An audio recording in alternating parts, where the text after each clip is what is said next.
Bom, no Dia da Mulher, nada mais justo que abordar alguns direitos trabalhistas referentes à mulher. Uma das primeiras polêmicas que a gente tem era o intervalo de 15 minutos quando a mulher ia começar a prestar horas extras. Isso existia, mas é na CLT antiga, porque desde 2017 não tem mais, tá bom?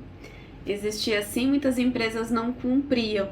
Então a gente sempre pedia esses 15 minutinhos como hora extra.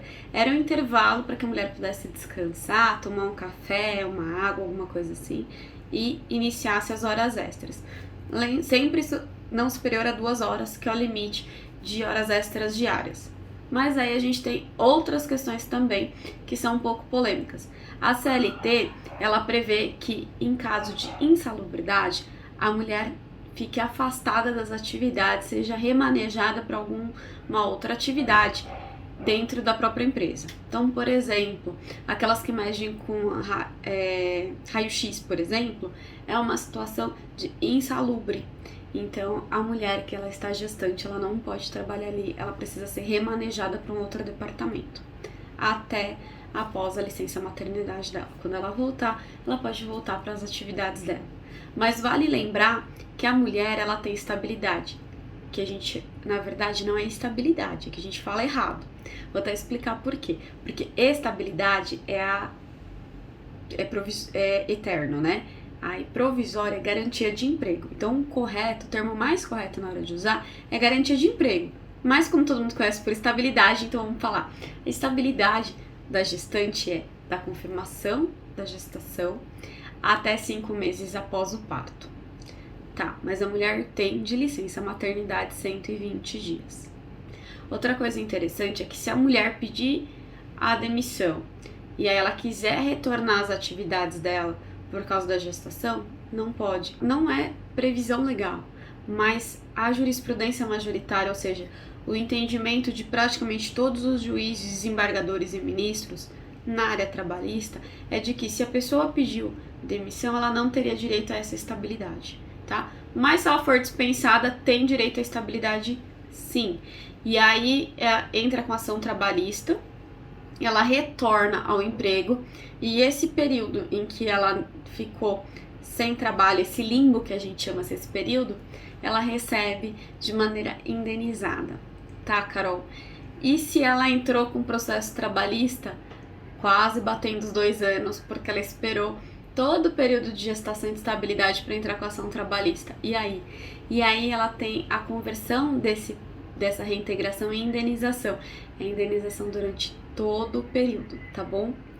Tem situações em que a gestante não tem a possibilidade de ser reintegrada, ou por problemas físicos, né, ou por problemas psicológicos, porque psicologicamente para ela o ambiente não é bacana. Às vezes porque ela tem atrito com o supervisor, tem algum problema de assédio dentro da própria empresa, então a gente pede para o juiz que ele analise a possibilidade de indenizar ao invés de reintegrar, porque vai ser muito mais benéfico, não para a gestante, mas para o bebê.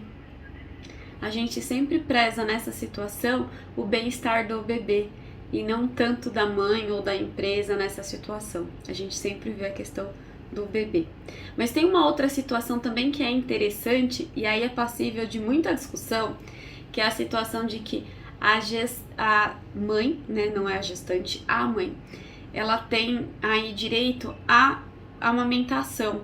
Então tem muitas mães que elas não param de amamentar os filhos, porque a amamentação normalmente é até 6 meses e o auxílio, né, o afastamento dela é de 120 dias, então dá uma esbarradinha, às vezes o empregador dá uma férias para dar um período um pouquinho maior, enfim, mas esse período de amamentação é super importante para o desenvolvimento da criança. Então, através de um acordo individual, tá, a empresa e a mãe podem negociar aí essas pausas para que ela possa amamentar ou que ela possa tirar o leite para poder encaminhar para o filho, para ele poder amamentar. Segurança da criança em primeiro lugar, sempre. Muitas empresas hoje na pandemia têm feito home office exclusivamente para essas mães gestantes e é super importante. Eu vi até um caso esses dias de uma mãe que ela estava gestante quase para os 9 meses, né? E ela teve a Covid, ela entrou em coma e ela só conheceu a filhinha dela depois de 18 dias de nascida, a criança. Então é uma situação super peculiar, então é importante preservar não só a mãe, mas principalmente esse bebê, essa gestação. Então isso pode acontecer, você encaminhar ela para o home office, tá? Isso é muito comum agora nessa pandemia. Tem algumas outras questões de faltas, por exemplo, para levar filho no médico e algumas outras faltas, que aí eu vou explicar no outro vídeo. Mas eu queria trazer essas discussões para vocês hoje e desejar um lindo Dia das Mulheres para nós, mulheres empoderadas, incríveis, maravilhosas.